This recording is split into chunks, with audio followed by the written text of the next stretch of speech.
Bom dia, pessoal. Tudo bem com vocês? Sou iniciante. Valdir, então, se você é iniciante, você está no lugar certo, que hoje eu vou falar várias dicas ali para quem está iniciando na resina, né? E até mesmo para quem já faz há muito tempo, mas sempre tem alguns detalhes ali que a gente pode melhorar, né? CTPD vai muito além de fazer próteses, né? É muito além da prótese, não basta ser um bom técnico. Você não basta ter um conhecimento técnico sem desenvolver outras habilidades, né?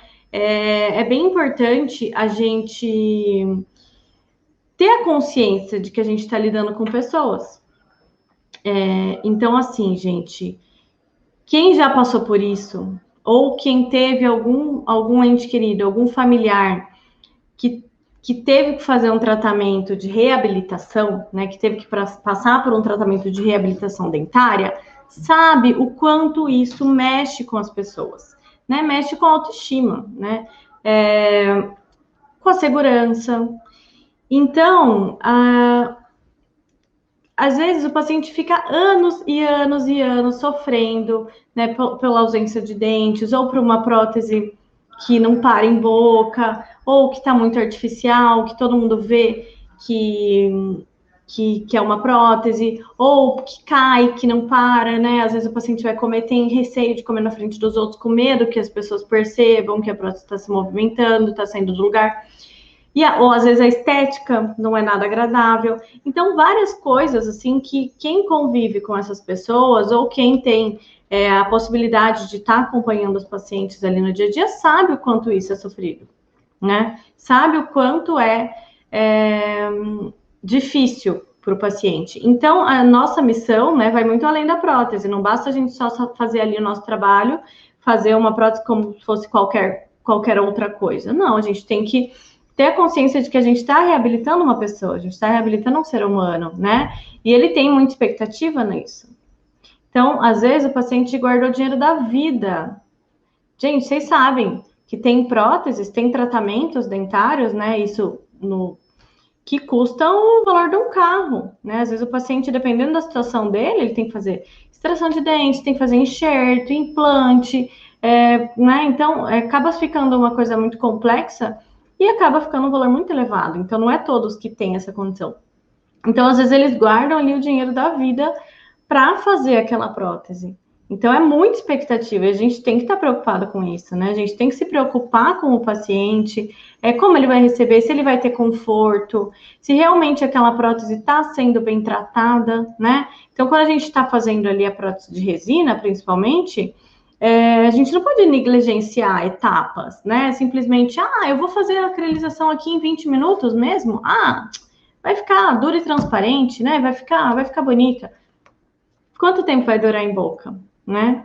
E o que vai acontecer? Quais são as consequências disso? Às vezes a gente apressa uma etapa laboratorial, mas você está pensando qual que é a consequência disso para o paciente, para quem vai estar usando isso de fato, né?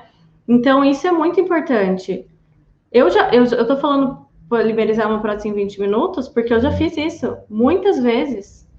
Muitas vezes. Eu já comentei aqui para vocês que no início da minha profissão,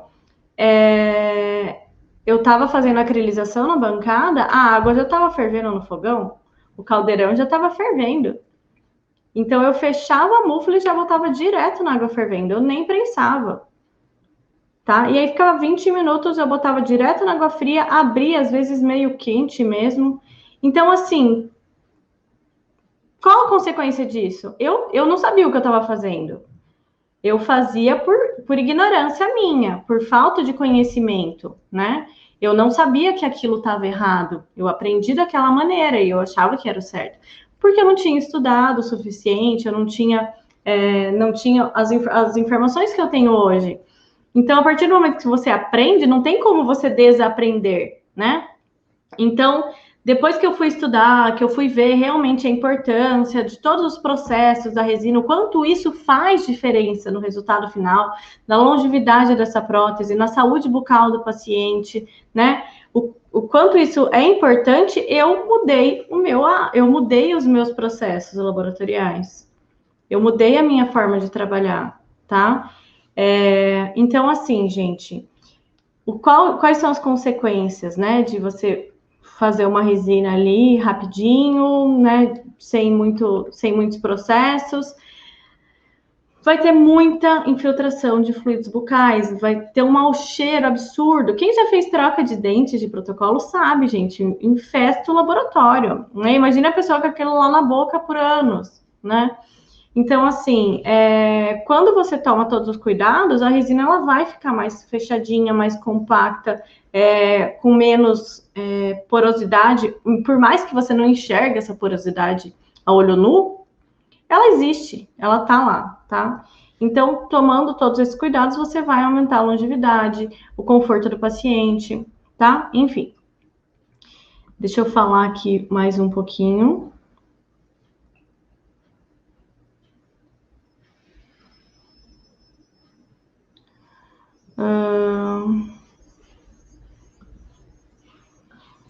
Deixa eu ver aqui. Vamos lá. Então, ó, vou falar aqui, vamos começar, tá? Então, dicas para quem tá começando a fazer protocolos em resina. Então, primeira coisa, eu quero que vocês comentem aqui para mim quais foram os erros que vocês já cometeram, né? Os erros cometidos.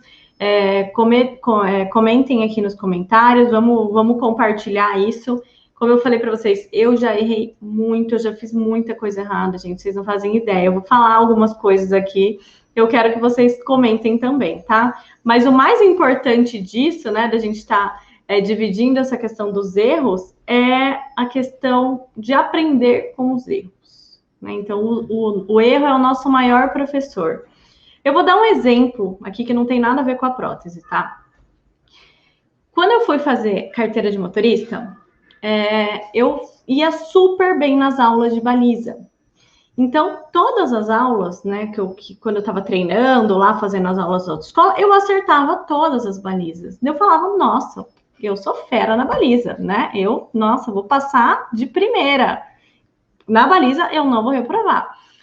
Mas eu sempre acertava, sempre acertava. Quando chegou no dia da prova, eu fiz um negocinho errado, virei o volante para um lado, que eu não sei o que aconteceu lá, que eu não sabia resolver. Eu não sabia resolver, me deu um desespero, porque isso não tinha acontecido comigo lá no teste. No treino, nunca tinha errado daquela maneira. E aí chegou no dia da prova, eu errei. E aí eu não sabia resolver. E o que aconteceu? Eu subi em cima do meio-fio. Porque eu não sabia que a roda, quando estava encostando no meio-fio, eu tinha que virar ela e arrumar. Então, se eu tivesse errado isso, eu nunca mais ia ter errado, né? E eu não ia ter reprovado. Então, reprovei, tá? Então, assim, aprendam com os erros, tá? O erro é o nosso maior professor. Quem não erra nada, chega uma hora que vai acontecer e você não vai saber solucionar. Então, eu falava assim, né, para o pessoal ali do laboratório, para a equipe que eu treinei lá em Curitiba, aqui também, né, às vezes acontecia alguma coisa, alguma situação, e elas ficavam desesperadas, assim, Bia, o que aconteceu? Olha só, por que aconteceu isso? Então, hoje eu tenho segurança e falo assim, eu sei por que aconteceu isso. Aconteceu isso por causa disso, disso, disso. O dente saiu de posição porque deu bolha na inclusão. Saiu do lugar por causa da muralha, não estava bem fixo os dentes. Então, qualquer coisa, assim, eu falo assim, nossa, acho que tudo já aconteceu comigo. Tudo podia dar de errado, já aconteceu comigo. Mas hoje eu sou grata a isso, né, por ter acontecido esses erros, porque hoje eu sei resolver. Então, eu consigo resolver a maioria das situações ali, né, quase todas que acontecem, porque eu já errei. Então, assim, o que eu falo para vocês, aprendam com os erros, tá? Não cometam o mesmo erro duas vezes. Se errou, se aconteceu alguma coisa você fez. Alguma coisa diferente você fez. Daí fala assim, mas eu sempre faço assim. Nunca aconteceu isso. Alguma coisa errada, diferente você fez. Alguma coisa de diferente aconteceu. É uma receita, tá? Então, assim, aprenda com os erros, mas de preferência, aprendam com os erros dos outros, né? Porque senão você vai perder muito tempo da sua vida errando sozinha. Então, assim, ser autodidata demora, dá trabalho, né? Leva tempo. Então, por isso que a gente faz curso, por isso que a gente estuda. Ninguém sabe tudo, é impossível uma pessoa saber tudo, é impossível uma pessoa estudar tudo, né? Então, tem pessoas que são especializadas em determinadas áreas, tipo, o Walker Angeloni é especialista em resina, ele entende tudo de resina, gente. Ele é uma biblioteca ambulante, tudo que você quiser saber de comportamento de resina, de química da resina, se isso pode, se isso não pode, tudo é o Walker. Eu fiz aula com ele, então eu aprendi muita coisa com ele, né? Então, e teve vários outros professores ali que cada um me ajudou em um quesito, em uma coisa. O próprio Ginton mesmo. Nossa, aprendo muito com o Ginton. Muito, muito, muito mesmo. Ele faz resina? Não faz resina. Só que ele tem uma naturalidade no trabalho dele, né? Ele faz uma prótese com dente e gengiva, né? Ele faz protocolo em cerâmica. Mas o conceito é o mesmo, porque a reabilitação é a mesma, a boca é a mesma, né? Os dentes são os mesmos, a gengiva é a mesma. O que muda é o material. Então, a gente tem que saber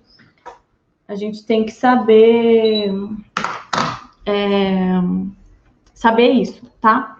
Então, vamos lá que eu quero ver, compartilhem aqui os erros de vocês comigo, que eu tô curiosa para saber. O que vocês erraram, o que vocês estão fazendo.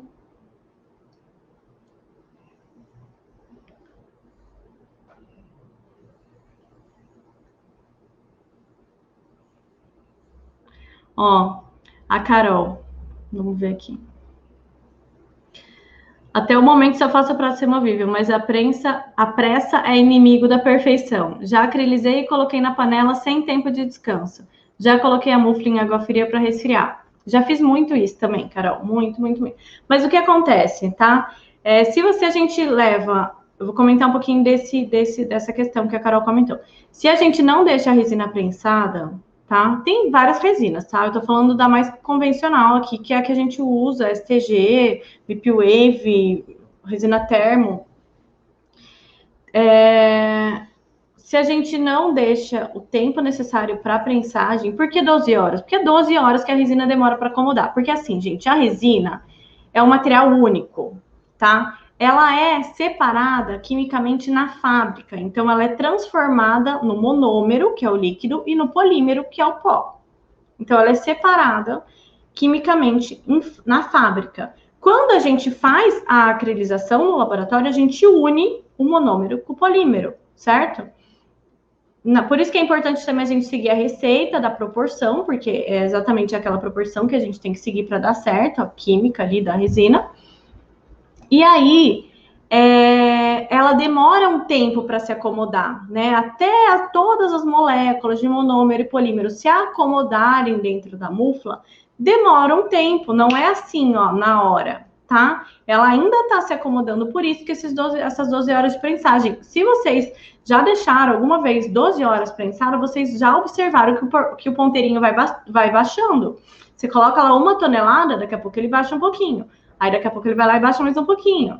Por que baixa? Porque a resina acomoda, ela compacta, ela fica mais compacta lá dentro. Por isso que ela solta a pressão, entendeu? Porque agora ela não tá tão pressionada, porque ela já tá mais juntinha, tá mais compacta, tá? Então, isso vai favorecer na resistência da prótese, na absorção dos fluidos bucais, vai fazer uma melhor polimerização. Após 12 horas, ela já tá pronta para ser polimerizada, tá? E o resfriamento da mufla, o que acontece? Por que eu não posso forçar o resfriamento, Bia? Por que eu não posso colocar na água fria? Por que não é? O que acontece? Por que eu não posso abrir a mufla quente? Porque quando acontece o processo de polimerização, né, que a temperatura eleva para fazer essa união, as moléculas, elas estão vibrando, elas estão em movimento ali, elas estão agitadas para fazer essa união. Só que como ela está dentro da mufla, ela está confinada ali dentro, ela está presa ali dentro para que ela faça o molde certinho. Senão ela vai expandir, tá? Ela vai ter ela vai alterar, ela vai ter contração, tá? E se você força esse resfriamento, você dá um choque térmico na resina, que ela tá lá agitada, e ela tem que ir acalmando devagarzinho até ela ficar quietinha ali. Se você abre ela quente ou força o resfriamento, o que acontece? Ela vai querer pular dali de dentro, né? Não tão drasticamente como eu tô fazendo assim, mas é isso. Então, o que vai acontecer? Vai dar muito ajuste oclusal, principalmente vai ficar pegando nos posteriores, né? Porque é onde tem a quantidade maior de resina.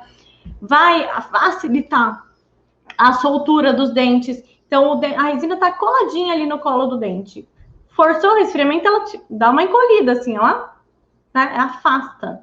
Então, com o tempo, vai ter acúmulo de alimento no colo, vai ter absorção de fluidos bucais, vai ficar aquela linha enegrecida, tá? Então, por isso.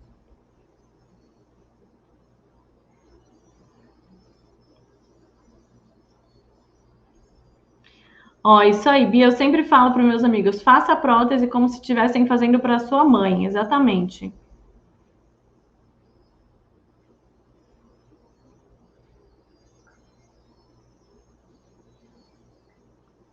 A Hanna, ontem acabei uma prótese total minha minha primeira caracterizada com palato transparente. Apliquei todas as regras e o resultado foi espetacular. Obrigada, Bia, por todo o conhecimento que você partilha. Ah, Hanna, que legal! Que legal, eu fico muito feliz. A Hanna, ela é minha aluna do curso Protocolo de Alta Performance e ela é super dedicada. Ela é ucraniana e mora em Portugal já faz anos, né? Que bacana. Ah, olha só. A Emília, já incluí protocolo sem análogos. Já tampei os parafusos. Não entendi direito, mas acho que é já tampei os parafusos. Então, assim, eu por muitos anos incluía protocolo sem análogo. Por muitos anos. Eu fazia a cimentação das próteses por último. Por isso que também perguntam, por que você não faz a cimentação por último, depois de dar polimento na prótese, depois do acabamento? Justamente por isso, que daí na hora de incluir, eu tenho que incluir sem análogo, porque eu não tenho como rosquear o análogo se não está cimentado a estrutura ainda, né? Então, como que eu fazia? Eu fazia uma basezinha de Zeta Labor, colocava o protocolo em cima, né? E depois que eu lavava a mufla, eu colava a barra com Super Bonder. Só que o que acontecia? Várias vezes na hora de fechar a mufla, o silicone, né, o Zeta Labor, ele tem uma mobilidade, ele vai movimentar um pouquinho. Então, às vezes, com a pressão da resina, ou até mesmo um contato com o dente, fazia aquela barra sair do lugar. E aí dava muito ajuste de oclusão. Muito ajuste quando não acontecer uma catástrofe, né? Que às vezes a barra saía totalmente do lugar. Você ia botar no articulador, não tava nada a ver com nada. Tinha várias vezes eu tive que tirar todos os dentes, encerar tudo de novo e acrilizar novamente, tá? Quanto tempo você cozinha após 12 horas de descanso? Isso daí também eu aprendi com o Alckmin, que não é prótese, não é o ovo para cozinhar, a prótese polimeriza.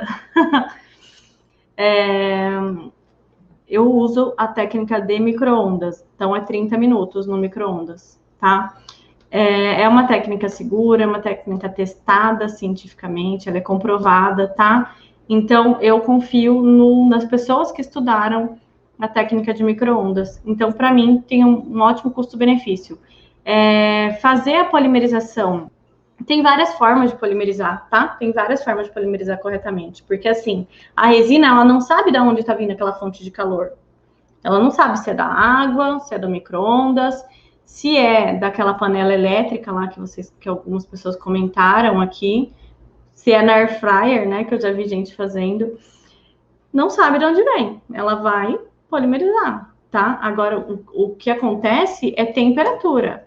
A temperatura que vai definir se a tua prótese vai ser bem polimerizada ou não. Então, o que acontece, gente? O processo de polimerização, ele acontece entre 68, 70 a 73 graus Celsius, tá? Então, é nessa temperatura que vai ser liberado o peróxido de benzoíla, que é o catalisador. Então, quando atinge essa temperatura de 73 graus, é liberado o peróxido de benzoíla. Se você mantém por essa temperatura por um longo período de tempo, né, que tem aquela polimerização que fica 12 horas nessa temperatura contínua, é perfeito. É perfeito porque ele vai ficar liberando esse catalisador lentamente, vai dar tempo de fazer a união das moléculas de monômero e polímero, né, corretamente. Então, ela vai ficar uma prótese assim, meu Deus, melhor impossível, tá? Se passa disso, quando passa de 73 graus, vai passar para 90, 100 graus, que é a temperatura de ebulição, o que acontece? Ele libera o peróxido tudo de uma vez. Ele já libera. Pum, pum, acabou. Acabou o processo. Já não tem mais nada acontece, entendeu? Então, não adianta nada vocês deixarem 1, 2 horas fervendo. Eu deixo 3, 4 horas fervendo. Não adianta, você só vai estar torrando a prótese, não adianta. Então, o maior tempo possível é nessa temperatura de 73 graus. Deixei um pouco tempo, vou deixar fervendo um pouquinho para liberar o excesso de monômero residual se tiver. Beleza. Nesse de longo período não precisa, porque não tem mais monômero para liberar. Todo o monômero já foi unido. Agora, quando você faz um processo mais curto, tem que colocar, assim, essa temperatura para liberar, tá? Mas, gente, esse negócio de polimerização é um negócio bem complexo, tá? Então tem que ser uma live só para isso. Eu vou fazer uma live com a Sasha essa semana, com a Sasha Zwicker, para a gente conversar um pouquinho mais sobre isso, tá?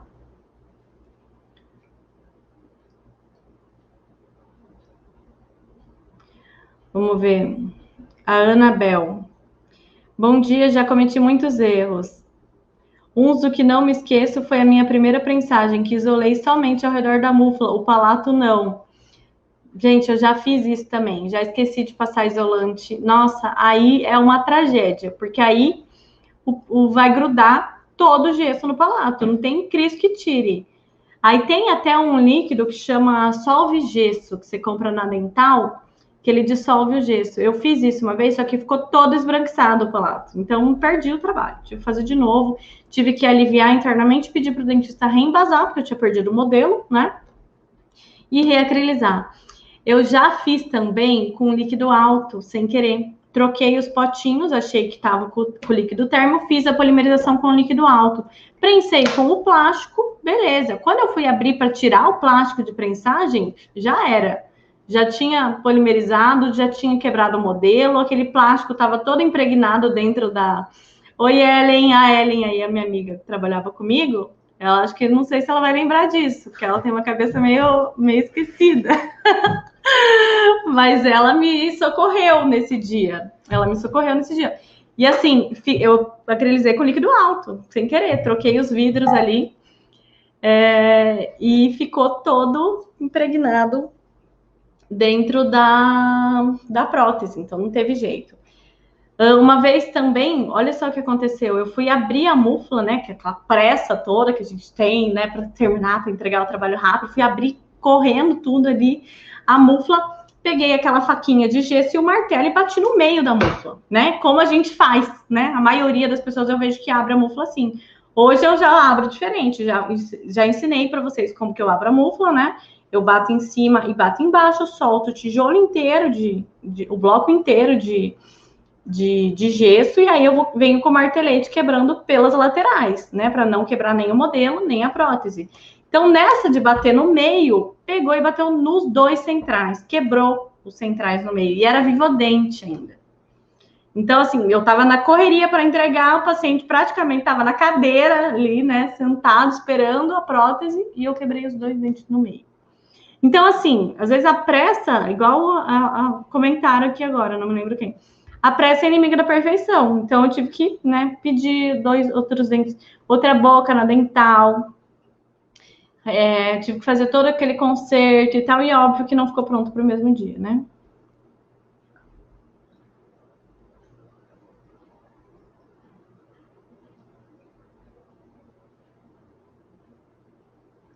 Ó, isso aí, ó, o Vanderlei está complementando aqui, ó. Temos que ter a consciência de que a prótese só finaliza a polimerização quando esfria na bancada. Então, o processo de polimerização também é o resfriamento, né? Isso é bem importante você mencionar isso, Vanderlei. Oi, Giovanni.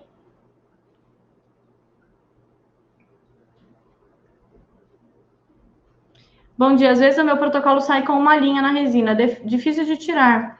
O que pode estar acontecendo? Essa linha na resina geralmente é do silicone, tá? Então, quando a gente faz a muralha de silicone, se a gente faz ela muito fininha no término, ela dobra para dentro, tá? Então, na hora de prensar, ela dobra e fica aquela linha de silicone para dentro. Então, na borda, eu sempre deixo mais grossa, eu sempre faço o silicone um pouquinho mais grosso.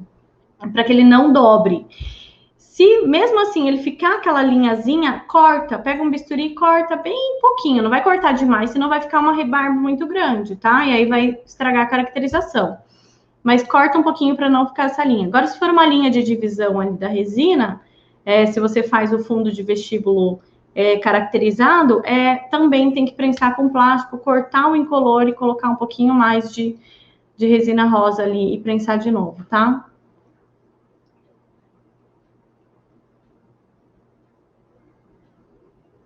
Olha, a Vaciele tá falando, Bia, eu já inverti os 2 centrais dentro da mufla, já fiz isso também, Vaci, já fiz isso. Então, gente, muito cuidado na hora de posicionar, né? Tem que ter certeza ali que ele tá certo, já aconteceu, porque daí inverter os 2 centrais, tem que tirar, né? Arrumar, fazer conserto.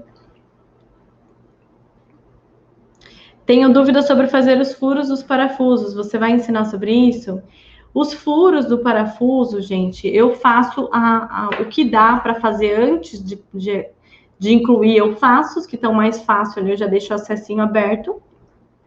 Os que estão embaixo do dente, eu furo depois. Então, eu uso uma broca que eu preparei. Eu pego uma broca 699, uma Carbide 701.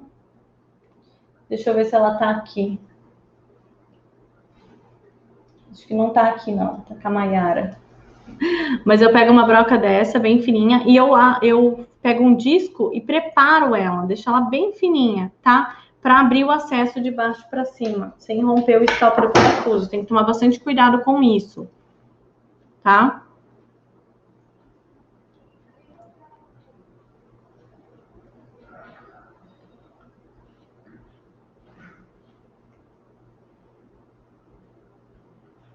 Ó, bom dia. Quando passa o opaco na barra, né, na prensagem ele mistura. Seria tempo de secagem? Depende do opaco. Então, assim, o opaco, gente,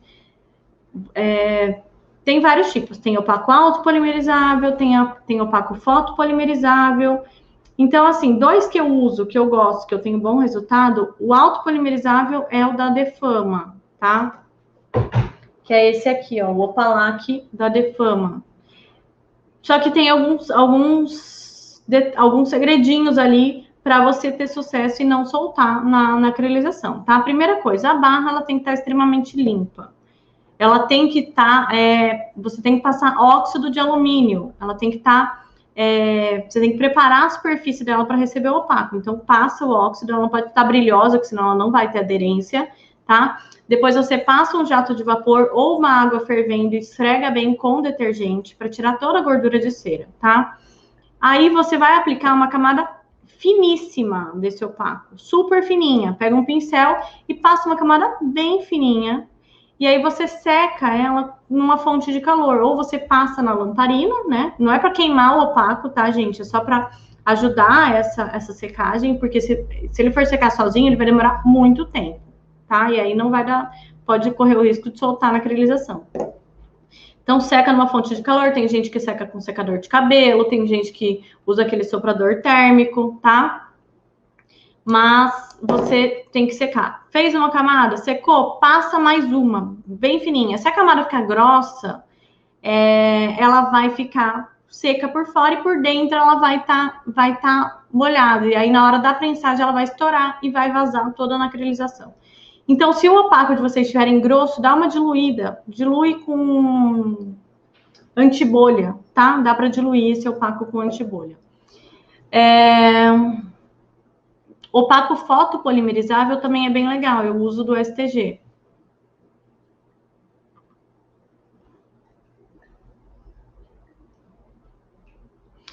Bia, o que você acha daquelas prensas que já prensa e já acriliza? Então, gente, eu prefiro não utilizar, tá? Por quê?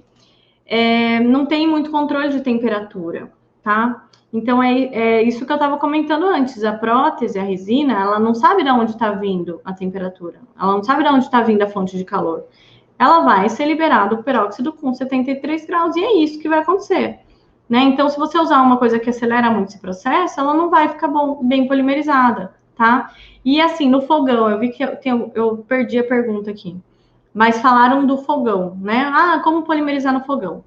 Posso polimerizar no fogão? Pode. É eficiente? Não. Por quê?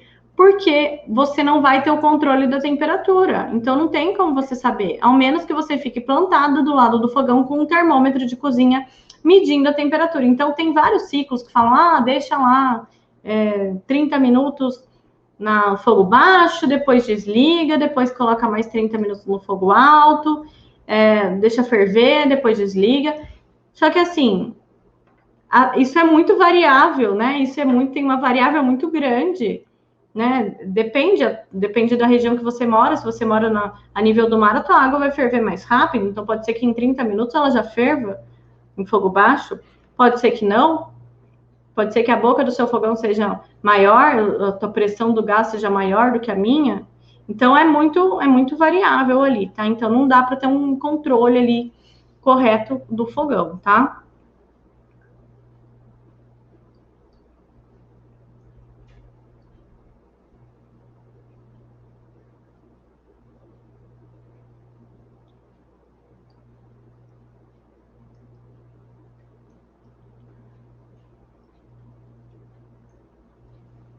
Se aplicar opaco alto e colocar no forno a 150 graus, pode ser. Pode colocar no forno de cerâmica ou na boca do forno, tá? Mas não precisa 150 graus. Só você passar rapidinho ali na lamparina já seca. Bem tranquilo, tá?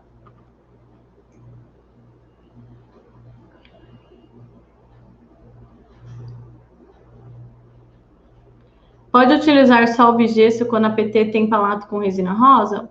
Pode. Dá um trabalhinho para tirar. O melhor mesmo é vocês usarem um isolante bom para não ter esse problema, tá, gente? É o melhor.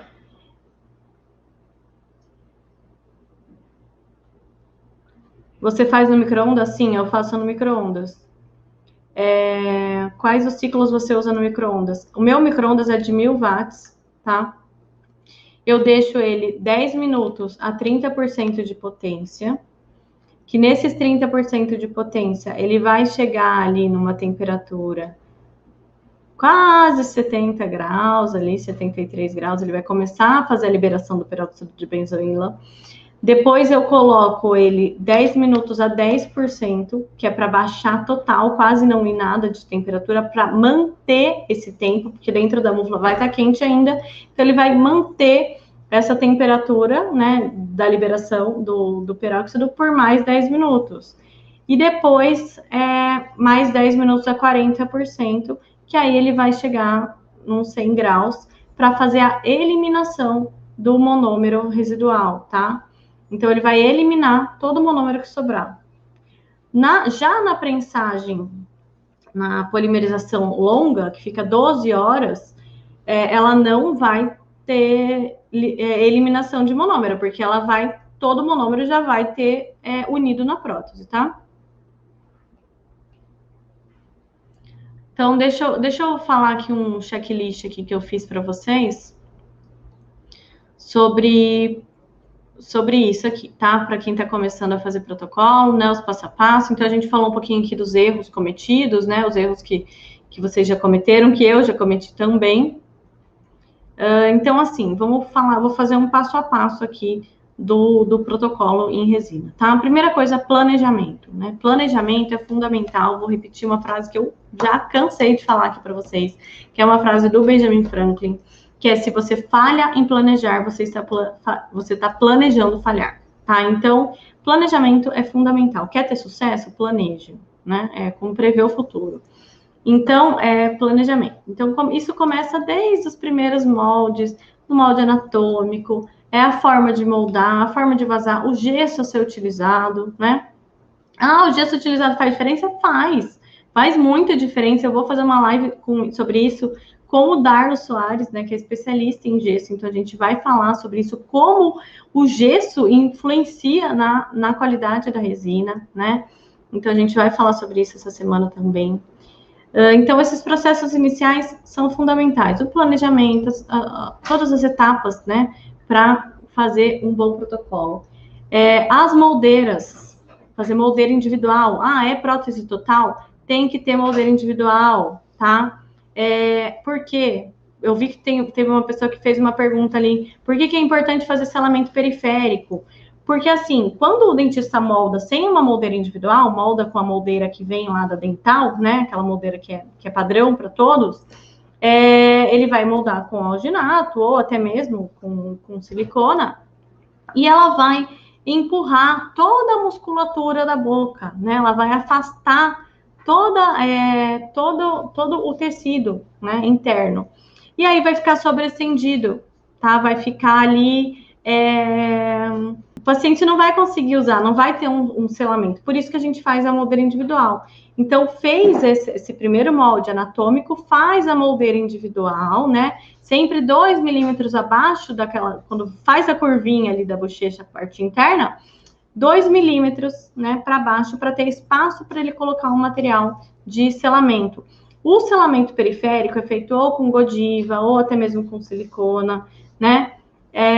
Independente do material, mas é importante fazer esse selamento, porque aí ele vai estabilizar, ele vai vedar toda a volta da boca para a prótese ter uma estabilidade, tá? Plano de orientação, né? Então, como o nome já diz, plano de orientação. É isso que a gente tem como referência. Então, assim, às vezes a gente recebe alguns planos, né, que é um plano de desorientação, né? Eu ouvi isso, o Osmar Castro falando sobre isso, né? Às vezes a gente recebe um plano de desorientação, porque orientação mesmo não tem nada ali.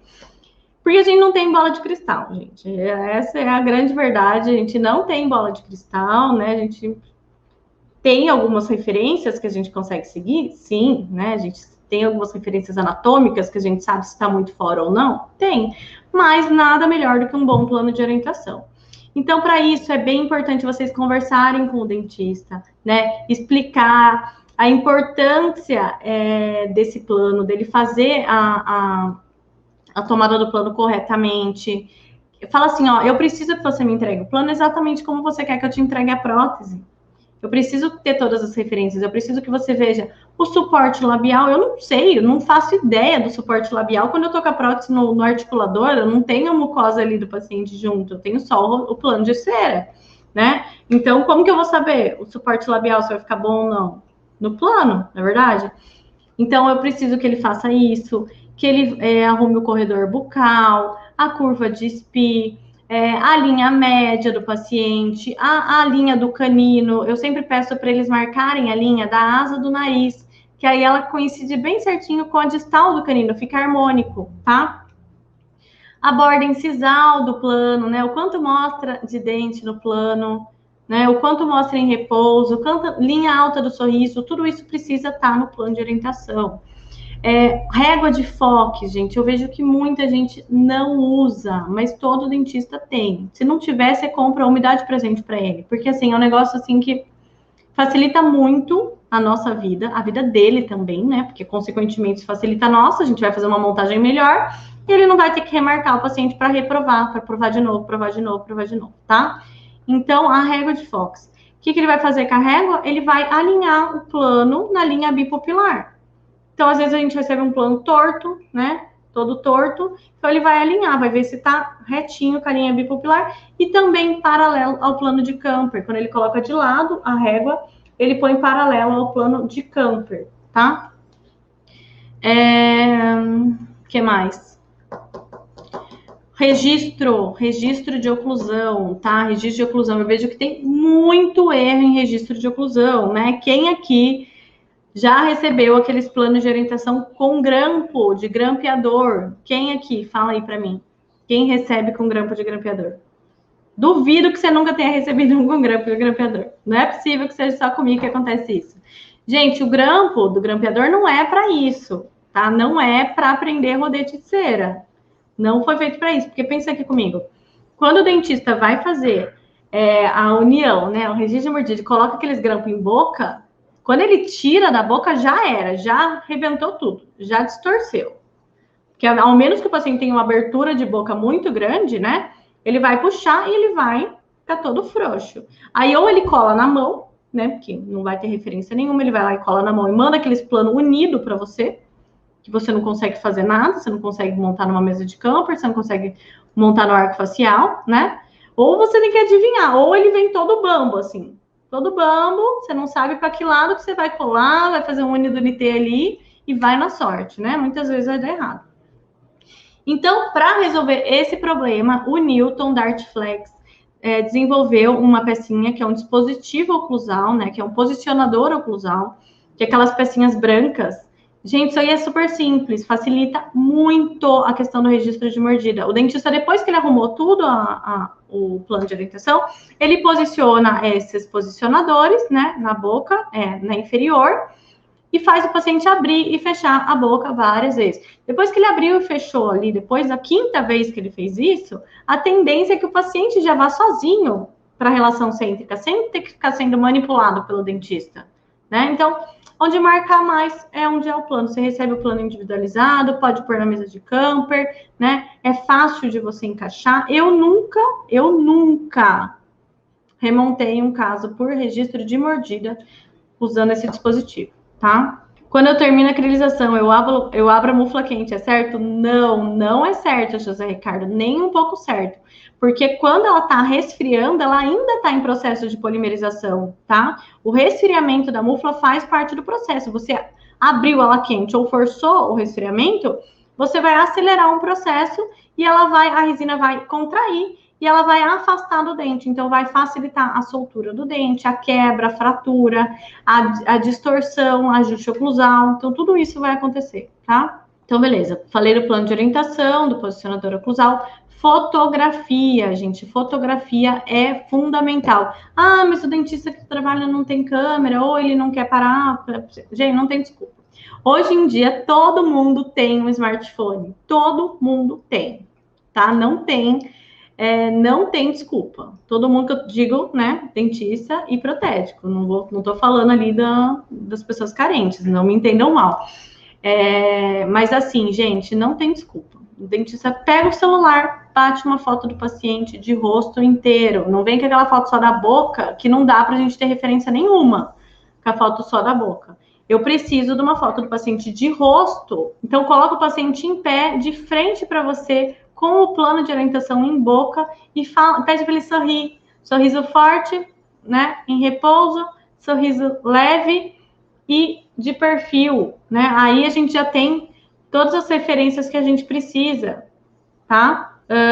A gente consegue ser mais assertivo na escolha dos dentes, vendo o formato do rosto do paciente, vendo se a marcação da linha média que o dentista fez tá congruente com a face do paciente, né? Então, a gente consegue colocar no programa, fazer uma análise facial. Vou falar sobre isso também numa live dessa semana. Articulador semi-ajustável, tá? Articulador semi-ajustável. Por que usar articulador semi-ajustável? Ah, Bia, eu tenho aqueles charneirinhos, eu tenho aqueles pequenininhos, é tão fácil de trabalhar, por que eu tenho que usar o semi-ajustável? Por quê, gente? Quando se trata de reabilitação, é muita coisa que pode dar errado, gente. É muita coisa. Então, assim, você vai fazer um dentinho, dois, uma fixa em cerâmica, uma PPR que tem todos os dentes. Tudo bem você usar um articulador, né? Um charneira ou aqueles menorzinhos, né? Não precisa usar. Porque você tem todas as referências ali de dimensão vertical, de oclusão, então não vai se perder. Agora, numa reabilitação, é muito mais complexo. Você precisa ter todos ali os movimentos de lateralidade, né? Você precisa ter uma estabilidade na dimensão vertical, travar o pino, né? Então, é importante usar. Arco facial, principalmente, né? Ah, mas o dentista não usa arco. Pede para ele mandar para você, porque às vezes ele acha que você não sabe usar, às vezes ele acha que você não tem o conhecimento necessário para fazer uma articulação com arco facial. Então, às vezes, por isso que ele não manda, né? Porque, infelizmente, eles já tiveram muitas experiências ruins com laboratórios que são mal preparados. Então, eu escuto muito isso de dentista, muito mesmo, que eles pararam de usar o arco porque o laboratório não sabia como articular corretamente, não sabia nem para que serve, né?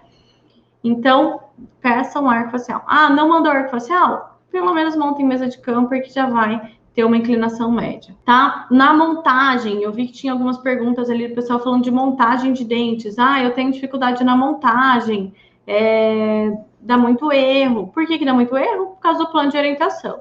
Então, às vezes, provavelmente, se deu muito erro, você teve um plano de desorientação ali, né? Então, peçam bastante isso do plano, peçam foto, né, que vai facilitar bastante sobre isso, tá? Placa de prova. Ah, vou mandar para a prova, é sobre implante. Gente, eu já vi um monte de gente que faz a placa de prova em cima dos implantes, ele sem nenhum componente, boiando ali, não adianta, não vai ser eficiente. A placa de prova sobre implante, ela tem que estar com todos os componentes ali para ter estabilidade. E além do que, se você fizer a plaquinha em resina, ela tem que estar tocando em mucosa também.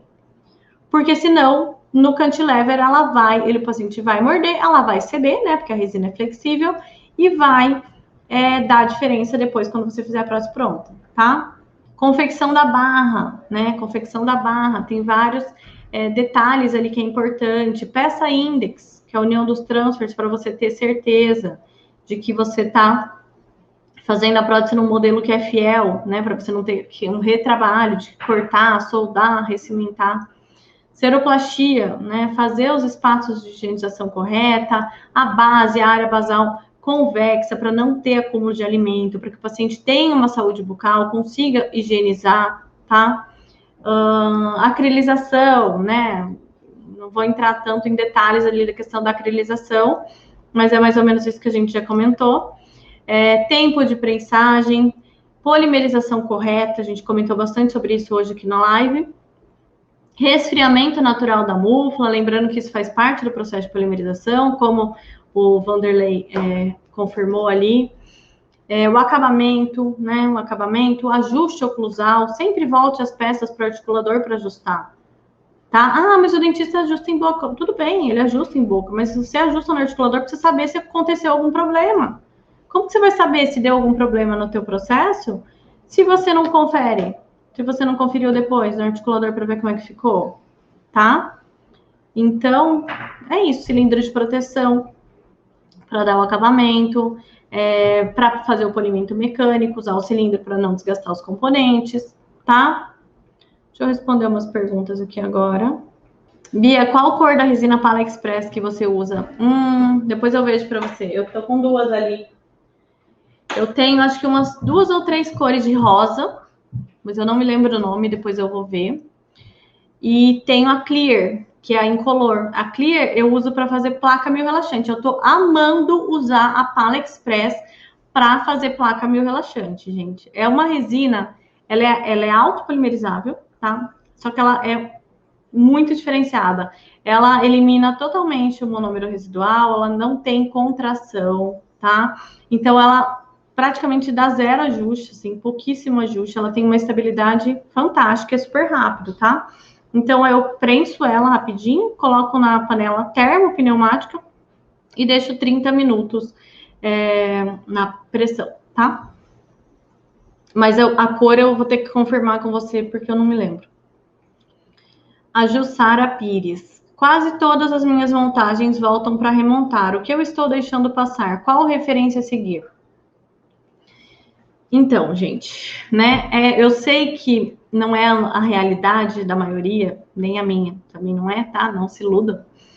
De receber aquele plano de orientação perfeito, né? Aquele plano de orientação dos sonhos que você monta certinho no plano e vai dar certo. Então, a maioria não manda.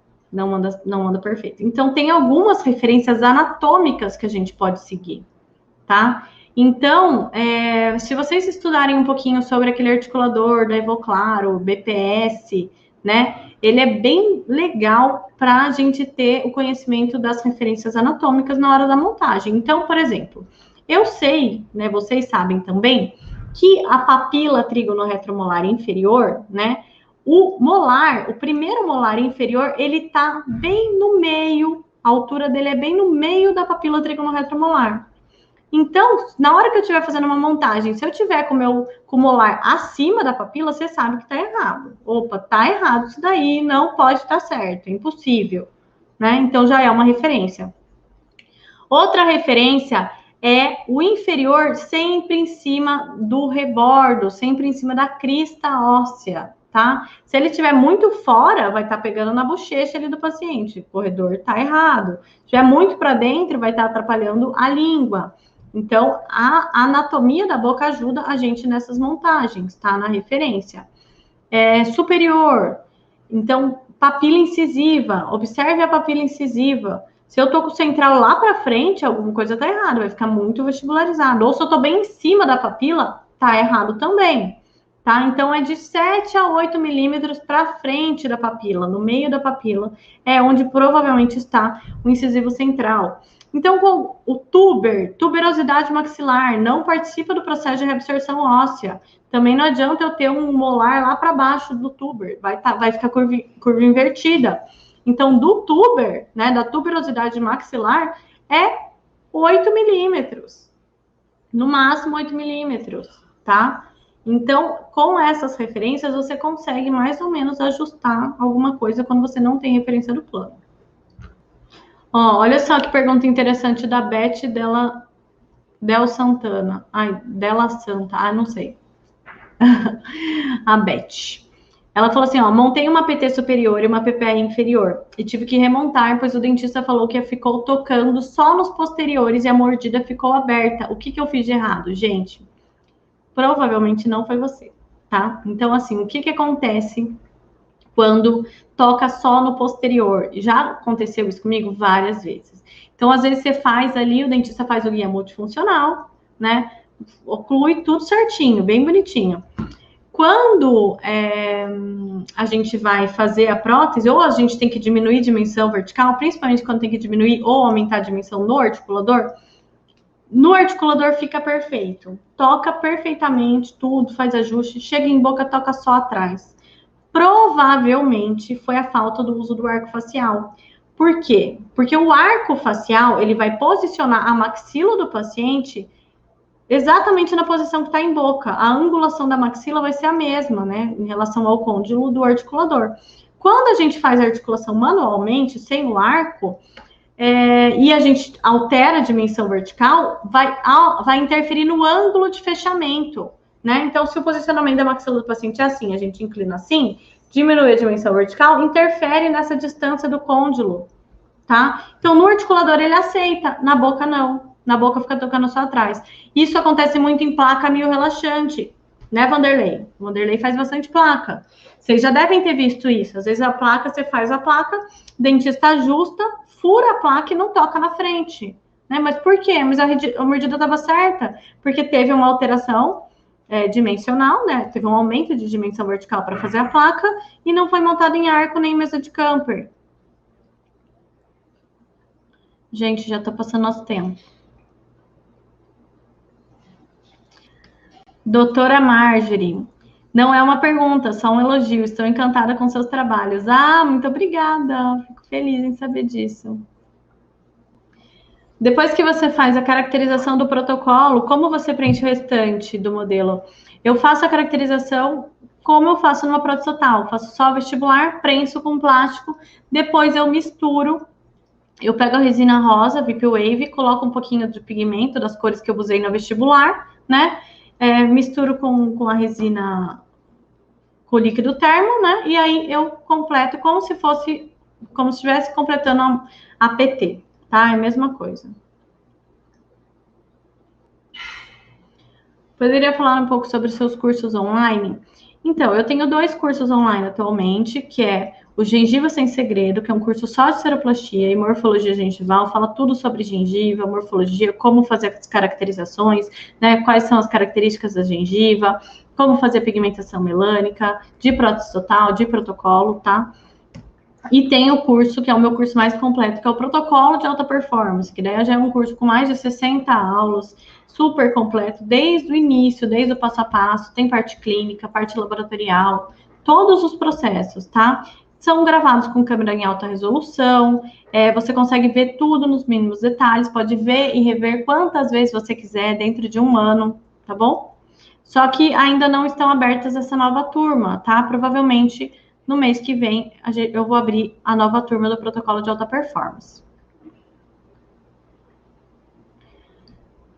para quem está começando, né? Para quem vai entrar nesse ramo, por onde deve começar? Então, gente, quem está começando, né, na área da prótese, eu indico aprenda bastante sobre montagem de dentes, né, e anatomia. Montagem de dentes e anatomia é uma coisa que você vai usar para tudo, independente se você vai fazer prótese total, se você vai fazer cerâmica, porque assim, montagem de dentes, quem aprende a montagem vai ter uma visão global de tudo, né? Então, na hora que for fazer uma reabilitação em cerâmica, fazer uma fixa, trabalhar no CAD, em qualquer coisa, tem noção do posicionamento dos dentes, tá? Então, a montagem, a prótese total, dá bastante embasamento nisso. Então, eu indico começar por isso. E também anatomia dental, né? Porque isso daí a gente precisa saber em qualquer área. Gente, é isso, né? Tô passando aqui do nosso tempo. Ó, a Cida também é minha aluna aqui do Protocolo de Alta Performance. Gente, esse curso é fantástico. Ah, obrigada, Cida. Que bom, fico bem feliz em saber disso.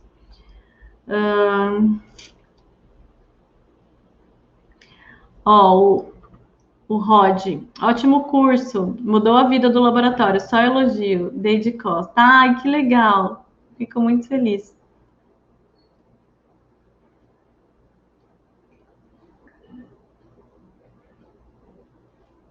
Ó, o dentista, vamos ver aqui que a Teresa está falando. O dentista não aceita, ele errou o plano de orientação. Ele manda para eu montar no articulador.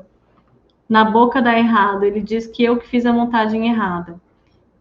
Complicado, né, gente? É um querendo jogar a culpa no outro. Então, não é assim, né? Então, a gente tem que ter uma boa conversa com o dentista e falar: peraí, vamos ver o que está acontecendo, por que não está dando certo, né? Pede foto é bem importante. Na foto você já consegue corrigir algumas coisas, porque, gente, não é fácil fazer um plano de orientação também, né, em boca.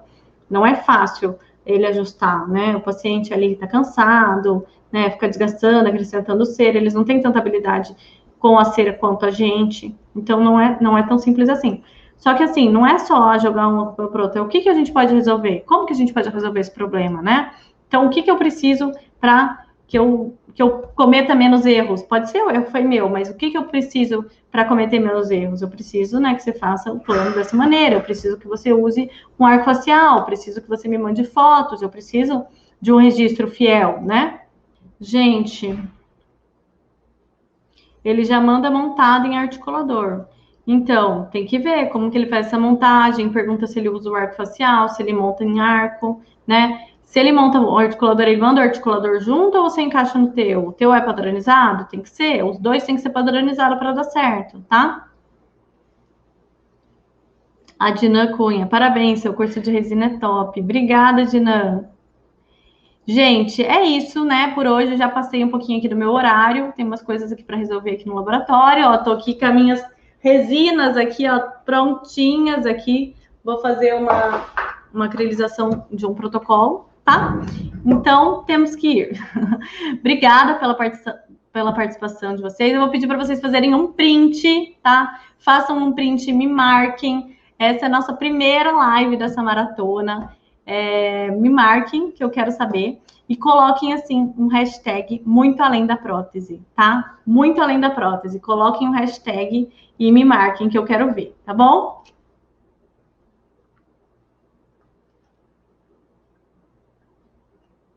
Fizeram o print? Fizeram o print? Amanhã eu vou escrever um papelzinho ali do hashtag, hein? Quero ver todo mundo escrevendo hashtag muito além da prótese, beleza? Amanhã eu espero vocês, hein? Amanhã eu espero vocês, tá?